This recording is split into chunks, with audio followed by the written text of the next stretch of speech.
Hello అండి, నమస్తే. శ్రీమాత్రే నమః. ప్రతి ఒక్కరు ఈరోజు వచ్చేసి ఇంకా చాలా బిజీగా ఉంటారు. బుధవారం కదా, ఇల్లు కడుక్కోవడాలు, బట్టల వాషింగ్, ఇంకా అవేవో ఉంటుంది కదా, మనకి లేడీస్ పనులు ఉంటాయి కదా.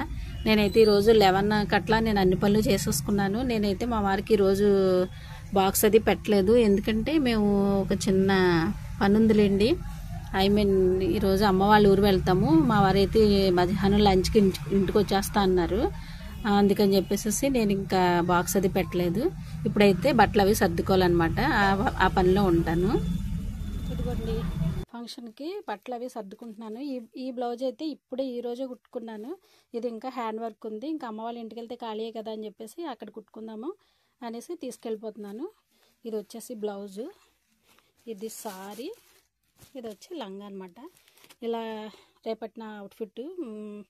ఇంకేంటంటే ఇప్పుడు కాటన్ సారీస్ అవి ఒక 2 కాటన్ సారీస్ అవి తీసుకెళ్తున్నాను స్పెషల్గా. అంటే బయటకు అది వెళ్తాం కదా, టెంపుల్కి అది వెళ్తాము. పుట్టినూరు అనేసరికి ప్రతి ఒక్కళ్ళు ఉంటారు మనకు తెలిసిన వాళ్ళు. అందుకని చెప్పేసి సారీస్ ఎక్స్ట్రా పెట్టుకున్నాను. ఒక 2-3 సారీస్ పెట్టుకున్నాను ఇలాగా. ఇవి కూడా సర్దేసుకుంటాను.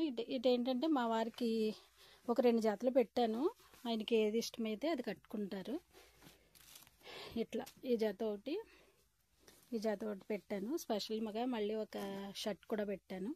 ఆయనకి నైట్కి వచ్చేసరికి నైటీలు, లొంగి ఇవి కన్ఫామ్గా ఉండాలి. ఇవి కూడా పెట్టేస్తున్నాను అనమాట. ఇప్పుడు ఏంటంటే ఇవన్నీ బ్యాగ్లో సర్దేసుకుంటాను నేను. ఇదండి, తప్పకుండా కాటన్ సారీసే వాడాలి, అందుకే అవే తీసుకెళ్తున్నాను. కొంచెం ఫ్యాన్సీ సారీస్ అవి ఏం పట్టుకెళ్ళట్లేదు. ఇవి సర్దేసుకుంటే నాకు వచ్చేసి ఇంకా టైం అయిపోతుంది. ఆయన రాగానే భోంచేసేసి చలో వెళ్ళిపోతాం అనమాట. ఓకే, ఇప్పుడు వచ్చేసి 1:30 అయ్యింది. నేనైతే ఇంకా మా వారు వచ్చిన వెంటనే ఆయనకి లంచ్ పెట్టేశాను. నేను కూడా తినేస్తున్నాను అనమాట. టైం అయిపోతుంది. మేము వచ్చేసి రత్నాచల్కి వెళ్దామని చెప్పేసి ప్రిపేర్ అవుతున్నాము. బ్యాగ్స్ అవి సర్దేశాను. ఇంకా ఇప్పుడు ఏంటంటే మా వారు వచ్చి ఆయన తినేశారు, నేను వచ్చేసి తింటున్నాను. ఇంకా టైం అయిపోతుంది, రెడీ అవ్వ అని చెప్పేసి ఆయన కంగారు పడుతున్నారు. ఇప్పుడు ఏంటంటే మేము ఇప్పుడు బయలుదేరేసరికి 2:30 అట్లా బండి వస్తుంది. అక్కడ నుండి మేము 4 ఆ టైం కల్లా అమ్మ వాళ్ళ ఇంటికి వెళ్తాము. తర్వాత వచ్చేసి మళ్ళీ సాయంత్రం చిన్న పని ఉంది, చిన్న షాపింగ్ చెయ్యాలి, షాపింగ్ అది చెయ్యాలని చెప్పేసి మేము వెళ్ళిపోతున్నాము. సాయంత్రం అయ్యేసరికి ఇంకా డిన్నర్ అమ్మ వాళ్ళ ఇంటి దగ్గర చేస్తాము. తమ్ముడు ఫోన్ చేసి చేపల పులుసు అది పెట్టించాను, చికెన్ కూడా తెచ్చాను. ఇంకా చికెన్ వండలేదు, నువ్వు వచ్చిన తర్వాత చికెన్ వండుదురుగానని చెప్పేసి తమ్ముడు ఫోన్ చేసి చాలా హ్యాపీగా చెప్తున్నాడు అనమాట. అమ్మ వాళ్ళ ఇంటికి వెళ్ళడం అంటే ప్రతి ఆడవాళ్ళకి చాలా హ్యాపీ అనిపిస్తుంది. అందుకని చెప్పేసి నేను అన్నీ సర్దేసుకున్నాను. ఇప్పుడు టైం అయిపోతుంది. ఇంకా మా వారు ఇద్దరు వెళ్ళిపోతాము. అంటే ఉదయాన్నే 7 ఆ టైంకి అట్లా ఫంక్షన్ ఉంటుంది.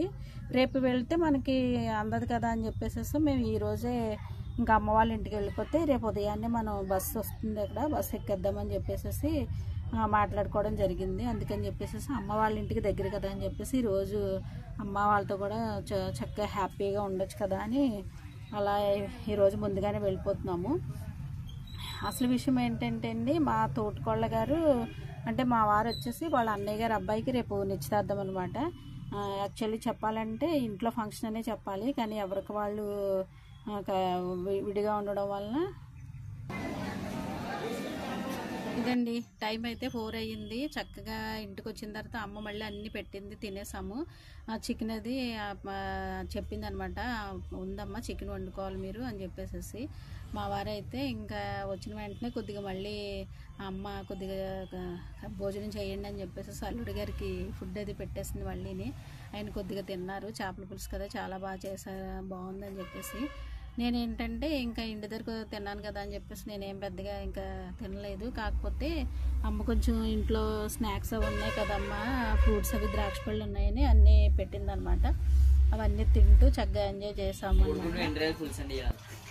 ఇక్కడ వచ్చేసి చికెన్ మా మరదలు నేను కలిసి ఇద్దరుగా చక్కగా వేయించేసి ఫ్రై కింద చేసేద్దామని చెప్పేసి చూపిస్తున్నాను అనమాట.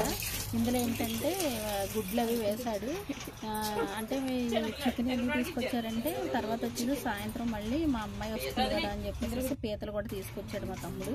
పీతలని కూడా ఉప్పు కారం పెట్టి పట్టించేసాము. తర్వాత వచ్చేసి చికెన్ ఏంటంటే మా తమ్ముడు గారు చిన్న అబ్బాయి చికెన్ తింటాడని చెప్పేసి చికెన్ కూడా ఫ్రై చేయమని అన్నారని చెప్పేసి మా మరదలు నేను కలిసి చేస్తున్నాం అనమాట. కారం ఏంటంటే కొత్త కారం కదా అని చెప్పేసి అది చూపిస్తుంది మా మరదలు. చాలా బాగుంది వదిన, మంచి స్మెల్ వస్తుంది, కర్రీ కూడా చాలా బాగుంది అని చెప్పేసి చూపిస్తుంది. అట్లా నేను మీకు ఎలాగో చూపిస్తే బాగుంటుందని చెప్పేసి నేను ఇలా ఉప్పు కారం పెట్టినట్టుగా చూపిస్తున్నాను అనమాట. కారం అయితే ఉంది చాలా ఎక్సలెంట్గా ఉందండి. కొత్త కారం కదా, చాలా ఘాటు ఉంది. కూర అయితే చాలా టేస్టీగా అనిపిస్తుంది. ఎందుకంటే కారంలోనే కదా మనకు రుచి అనేది తెలుస్తుంది. చూపిస్తున్నాను అనమాట. ఇప్పుడు ఏంటంటే ఆయిల్ వేయకుండా ముందుగా మాంసాన్ని మనం ఫ్రై చేసేసుకుని పక్కన పెట్టుకోవాలన్నమాట. ఇదేంటంటే పీతల కర్రీ, ఇది కొద్దిగా తర్వాత వండొచ్చులే, ముందు చికెన్ ఫ్రై చేసేద్దామని చెప్పేసి చికెన్ ఫ్రైని ప్రిపేర్ చేస్తాను. ముందు ఏంటంటే ఫ్రై చేయాలి అంటే ముందుగా చికెన్ని వాటర్ లేకుండా అలా చక్కగా మగ్గించేసేయాలి. ఒక 10 నిమిషాలు అట్లా వేయించేసాము. చాలా మగ్గించినంతసేపు కూడా మంచి కారం వల్ల ఏంటో మంచి గుమగుమలాడుతూ చాలా మంచి స్మెల్ వచ్చింది. దాని గురించి కారం గురించి ఎక్కువగా మాట్లాడుకున్నాము. అమ్మ వచ్చేసి చాలా బాగుందమ్మా అంటుంది. తీసి పక్కన పెట్టేసుకున్నాము. తర్వాత ఏంటంటే ఉల్లిపాయలు వేయించాలన్నమాట. ఫ్రై కదా అని చెప్పేసి కొద్దిగా ఒకే ఒక ఉల్లిపాయ పెద్ద ఉల్లిపాయ వేసాము. వేసిన తర్వాత ఇప్పుడు ఉల్లిపాయలు మగ్గించేసిన తర్వాత అప్పుడు బాగా వేగిన తర్వాత అప్పుడు మాంసాన్ని అందులో వేసుకోవాలన్నమాట.